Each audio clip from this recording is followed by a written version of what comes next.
ayan na nga guys, kumukulo na yung ating bilo-bilo. Ayan. Yummy.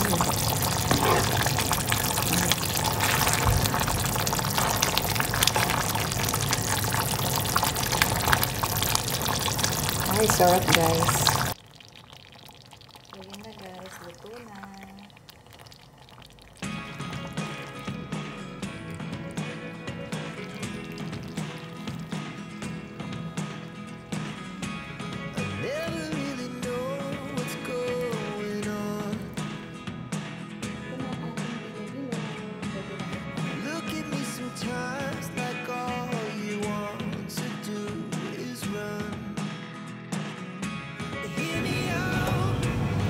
So, sa ating gata guys, maglalagay tayo ng salt.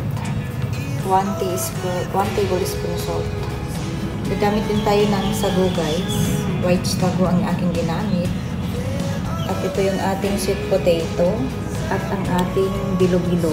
Bali, binilog na natin yung ating glutinous rice. Yan, ginawa ko na siyang bilog-bilog. So, yan na guys, kumukulo na yung ating gata. So, pwede na natin ilagay ang ating bilo-bilo.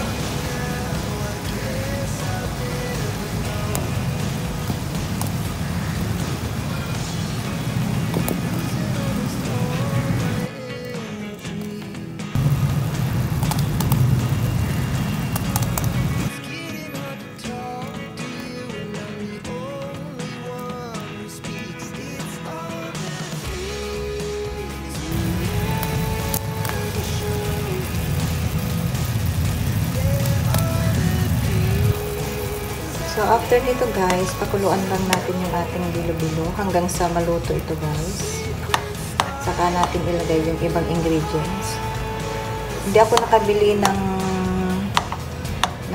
saging kasi wala akong nakitang saging sa palengke. So, 3 ingredients lang yung ilalagay ko guys.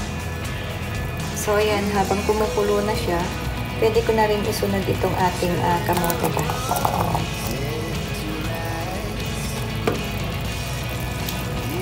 Purple kamote ang nilagay natin guys.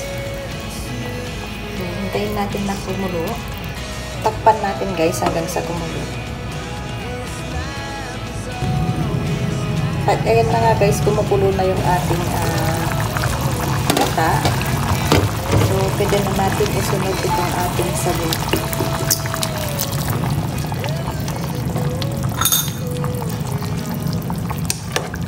So, ayan yung ating 3 ingredients na bilo-bilo. After, pwede na rin tayo maglagay ng sugar. Konting sugar lang ilalagay ko guys. Kasi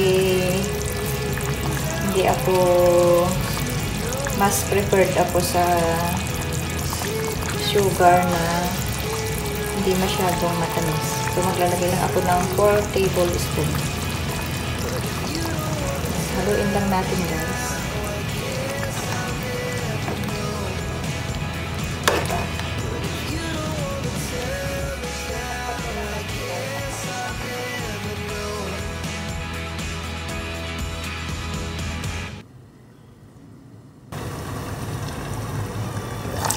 At ayan na nga guys, kumukulo na yung ating bilo-bilo.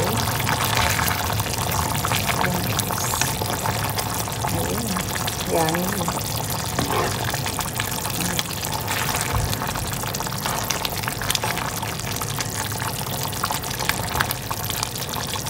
Ay, sarap guys. Bilo-bilo, bilo-bilo. Ayan na, luto na ang bilo-bilo natin. Yahoo, yahoo. Yummy, yummy. Bubo chacha ang tawag dito sa Chinese. Ayan. So, ito ang bilo-bilo na 3 ingredients lang. Yummy, yummy. Ayan na guys, luto na.